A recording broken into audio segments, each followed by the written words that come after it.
somebody wants to destroy my reputation. Why? Nubu Ribadu wants to be president in 2031.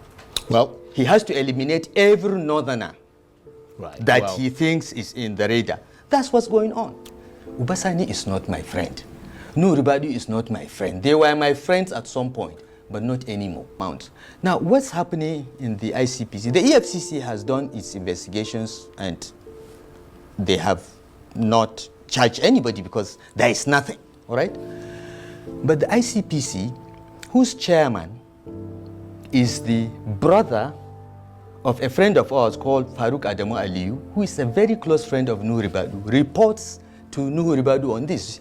This project of destroy Nasir Rufai is Nubu Ribadu's conception. He's the architect and he's the builder of that project, and he's the one working with Ubasani to implement it.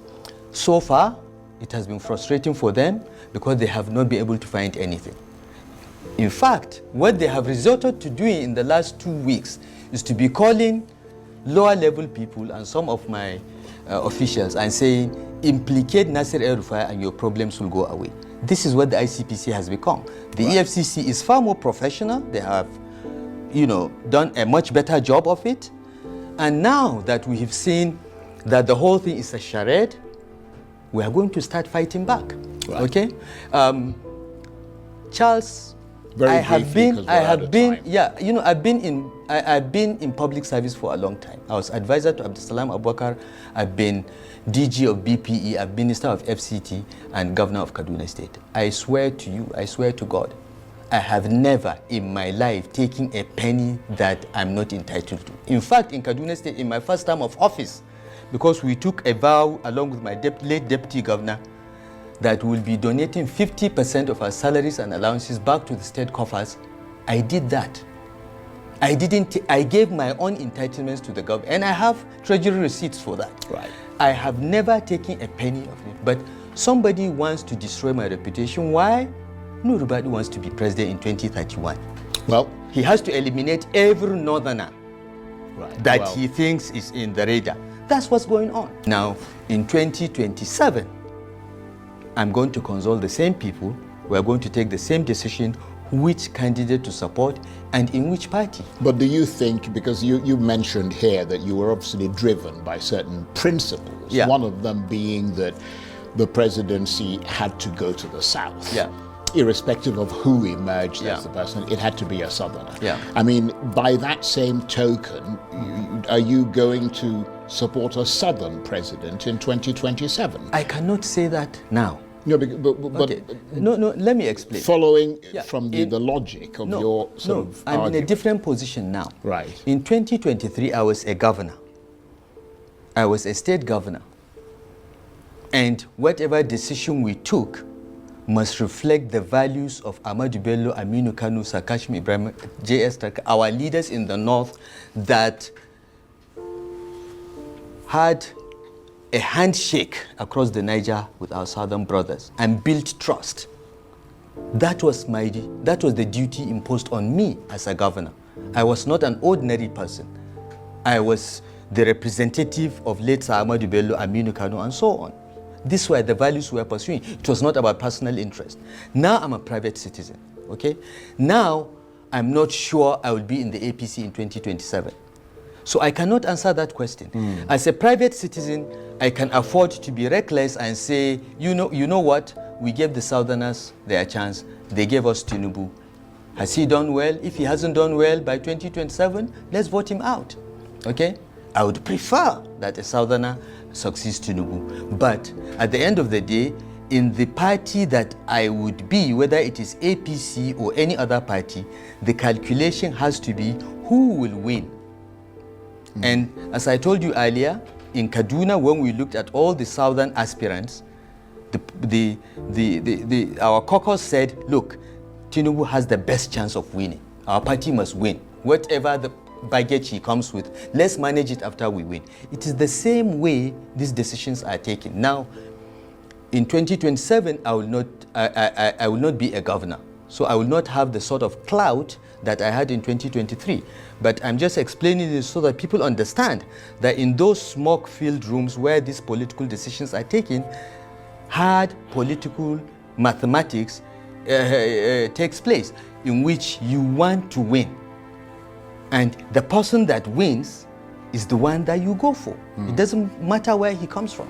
It's the person that you think will win because your party should win the election. So I cannot answer that question now. It's a question that we'll have to look going forward. Right. Okay, but let's assess the political temperature in this country from the northern perspective. Yeah.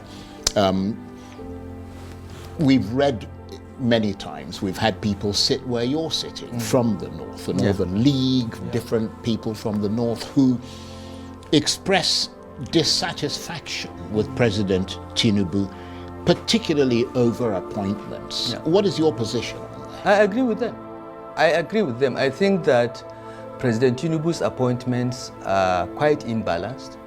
But unlike others that think, oh, the appointments are skewed towards Southwest, no. Please, don't blame the Southwest for what one individual is doing, okay?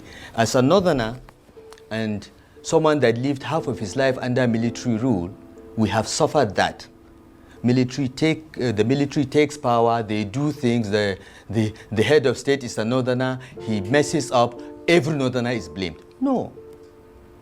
Yorubas are very honorable people, okay? But there's a difference even in Yoruba land between an Omoluabi, okay, who is the ideal Yoruba person with morals and character, and an area boy, okay? So I want people to stop saying it's Southwest. Look, President Tinubu is appointing his own boys.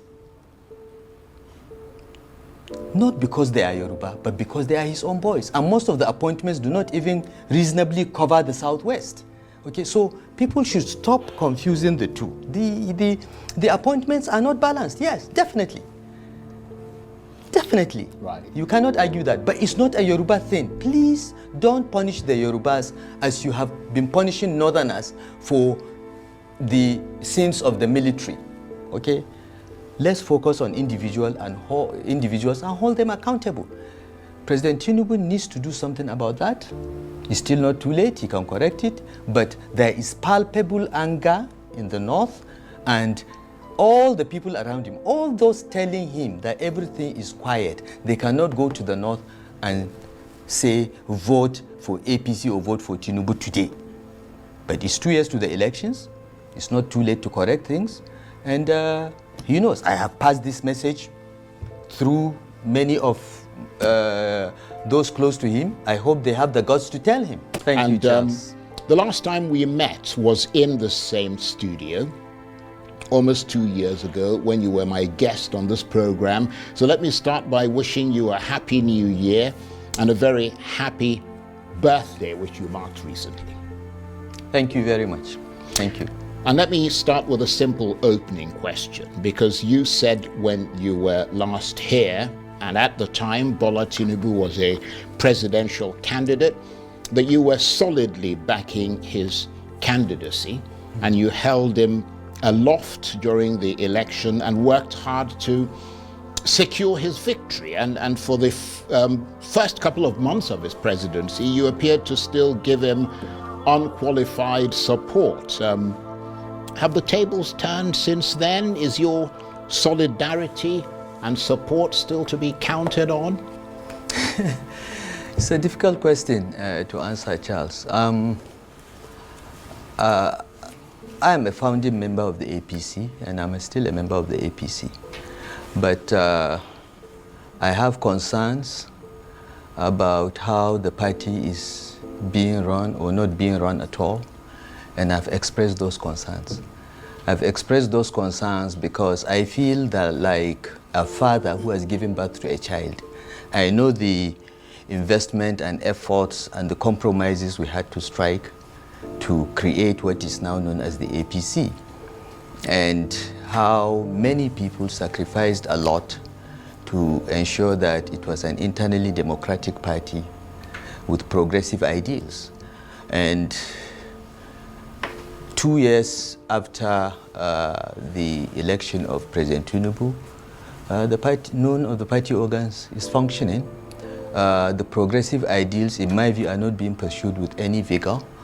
And the very high expectations we had of the president to take this country to the next level based on his track record in Lagos is somehow not materializing. So I have no issues with the Tinubu administration. People say I'm a critic of the administration. I've never said a word about the Tinubu administration. My comment in a panel on democracy in Nigeria had to do with the APC. I've never, since I left office and the president begged me publicly to come and serve in his government, I had my plans, and I told President Tinubu from day one when he asked me to support him, I said I would, but I don't want anything, okay? Because politics in Nigeria is always about what do I get for giving you support. I'm not in politics for that reason. I'm not in politics to get anything. I have a surname, I'm a self-made man, I have made my money before coming into public office. I don't need anything. After 8 years in Kaduna, I was nearly burnt out. I was struggling for 8 years and I wanted to take a break, and I had my private plans. The president publicly appealed to me to put my plans on hold, and through 2 months of negotiation, we finally agreed that he would nominate me as minister, and there were certain conditions I attached to that. I think along the line, either the president changed his mind or something else, because please don't believe the story that the National Assembly rejected me. The National Assembly had nothing to do with this. The president didn't want me in his cabinet. He changed his mind. Whatever it is, frankly, I don't care. And I told him, and I moved on. And since I moved on, I've not said a word. I've not granted any interview. I've not commented on the government. But it is within my rights as a founding member of the APC, as one of the 34 people that signed the INEC form that got the party registered. It is within my rights to ask, why is my party not functioning? Indeed. And that's all. And so, you know, I don't know if I've answered your question, but... Well, to some extent you have, but I'm going to press you a little bit more on that, because you suggested that there was, I mean, the impression that we all had was that you were nominated for a ministerial position, but that under serious scrutiny from the National Assembly, you failed to make the grade for security reasons. But you're saying that that was not what turned the tide of your support, that failure to win affirmation in the Senate. You're saying that the president decided that you were no longer going to be in his cabinet. I believe that. I believe he changed his mind. What makes you believe that? What security? What was the security issue? I have been a governor for 8 years in one of the most difficult states in the country. Okay? I have been minister 20 years earlier. I've been in public life in the last 25, 26 years. What is the security issue? Where is the report? What about other ministers far less qualified, far less experienced, with huge controversies around them that scaled through because the president made a call? So please leave that aside. I don't want to focus too much on that. Right. The president is a human being. He is entitled to change his mind. And it's not an issue. And it is a job I didn't want in the first place. So the slightest opportunity I had, the security thing was a good thing for me because it enabled me to say, Mr. President, I'm gone. And I went on with my life. Now, since then, has anyone released that report? What is the security issue? What is this? What is that? Leave that. The only reason why I'm talking about this, Charles, is because anytime I make any comment about how the party is running or not running, or I visit a friend of mine, Tinubu's hacks go on, oh, it's because he didn't get a ministerial nomination. Guys, I was minister 20 years ago, all right, in my 40s, and I told Tinubu I did not want to be minister. I was not interested. He appealed to me, begged me, and gave me a challenge. What was the challenge? Nobody has sorted out electricity. No president has defeated the electricity mafia. You and I can work to defeat it. It was the challenge that made me accept. All right? Now, I had an opportunity to serve my country, and the person that gave me the opportunity changed his mind. It's okay. and I've moved on with my life. But I mean, have you encountered him subsequently? Have you met him? Have you, both of you, since that time? We have met. Did it ever come up in your discussion? We have met, and we have met a couple of times, but you know, we have met at Baba Akande's birthday anniversary last year, and the president asked me to come and see him. I met him once, we discussed, and you know, let's find ways. I said, Mr. President, I don't have any problem. I'm fine. Now, when you say, Life is what did good. he say to you? He said, you know, we still have to find a way to work together. I said, I'm waiting. You know, you tell me how we can work together, but I want to assure you, as I told you even before the elections, I am fine. I have a private life which predates politics, and I'm pursuing my life. Look at me. Do I look like I'm stressed? I have put on weight. I sleep better. I don't have to read security reports about bandit attacks here, or you know, I am at peace.